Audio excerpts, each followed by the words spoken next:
અમે મહારાજ સ્વામીની કઈ મૂર્તિ સંભાળીએ એ પ્રશ્ન છે. એ હું કહું. જોજો સ્વામી બાપા, હું કહું કે કઈ મૂર્તિ સંભાળવાની. જો આમાં કાંઈ હું ખોટું બોલું તો આપ મને વચ્ચેથી અટકાવી દેજો. પણ જો આપ નહીં અટકાવો એનો એવો મતલબ કે મેં જે મૂર્તિનું વર્ણન કર્યું છે તે સાચું છે. બાપા, અમારે એ મૂર્તિ સંભાળવી જોઈએ જે અત્યારે પર્પલ કલરના સોફા ઉપર બિરાજમાન છે, જેમને ભગવું ગાતરિયું ઓઢ્યું છે, ખોળામાં ભગવું ઓશિકું ધારણ કર્યું છે, ભગવું ધોતિયું પહેર્યું છે, પગમાં મોજા પહેરેલા છે અને બંને ચરણની નીચે પર્પલ ગાદી શોભી રહી છે.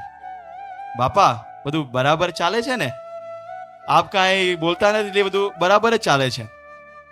જેમના કપાળમાં સુંદર તિલક ચાંદલો શોભી રહ્યો છે, જેમની આંખો ખૂબ મોહક છે, જેમાં સૌ માટે પ્રેમ અને કરુણા સતત વરસતી રહે છે, જેમના ગાલ ઉપર સુંદર ચિહ્નો અને તલ છે જે મુખારવિંદની શોભાને વધારી રહ્યા છે, જેમનું સ્માયલ એવું આકર્ષક છે કે બધાના હૃદયમાં એ પ્રાણ લાવી શકે છે, જેમની વાણી એવી મધુર અને ધારદાર છે, ગમે તેવાના હૃદયમાં એ પ્રવેશી જાય છે.